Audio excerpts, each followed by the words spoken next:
اعوذ باللہ من الشیطان الرجیم بسم اللہ الرحمن الرحیم الرحمن الرحیم، رحمان ہے اور رحیم ہے۔ اب دوبارہ اس کی میں وضاحت نہیں کروں گا۔ مالک یوم الدین، یوم دین کا مختار مطلق ہے۔ دین عربی زبان میں کہتے ہیں بدلے کو، دناہم کما دانو، کما تدینو تو دانو، یہ کہاوت ہے۔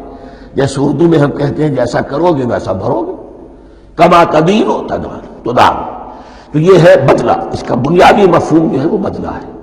تو بدلے کا ایک دن ہے جس دن فیصلہ ہوگا کہ کون کیا کما کر لایا ہے، اسے کیا بدلہ ملنا چاہیے۔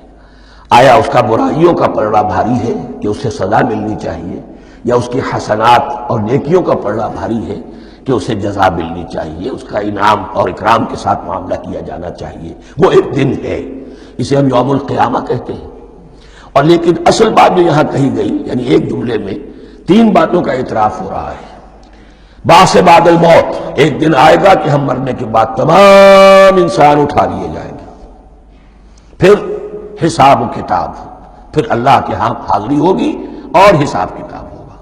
اور تیسرا یہ کہ اس حساب کتاب کے دن کا مختار مطلق اللہ ہے، یعنی کسی اور کو اپنے ذہن میں سہارا بنا کر آپ زندگی گزاریں کہ وہ مجھے چھڑا لے گا، یا وہ ہستی جو ہے اتنی زوردار ہے کہ وہ مجھے بچا لے گی، اس سے اپنے دل کو، اپنے ذہن کو بالکل پاک کر لیجئے۔ مالک یوم الدین، ایک دوسری جگہ پر قرآن میں آیا ہے، اس روز کوئی پکارنے والا پکارے گا لمن الملک اليوم للہ الواحد القہار، آج کے دن کس کا اختیار مطلق ہے؟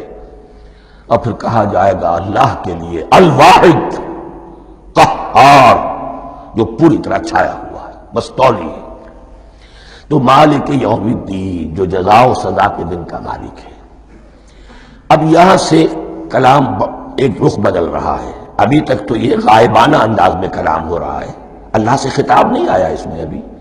الحمدللہ رب العالمین الرحمن الرحیم مالک یوم الدین، اب خطاب ہے ایاک نعبد و ایاک نستعین، ہم صرف تیری ہی بندگی کرتے ہیں اور کریں گے، اور ہم صرف تجھ ہی سے مدد مانگتے ہیں اور مانگیں گے۔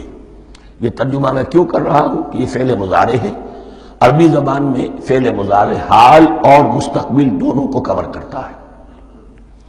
ایاکا کا جو ہے مفعول فاعلی جو ہے، مفعول جو ہے اس میں ضمیر مفعولی اسے پہلے لا کر حشر کا مضمون پیدا ہو گیا۔ ہم تیری بندگی کرتے ہیں نہیں، ہم تیری ہی بندگی کرتے ہیں اور کریں گے۔ حال میں ترجمہ کیجئے تو یہ اظہار حال ہے، اور مستقبل میں ترجمہ کیجئے تو یہ ایک عہد ہے، قول و قرار ہے، بہت بڑا معاہدہ ہے۔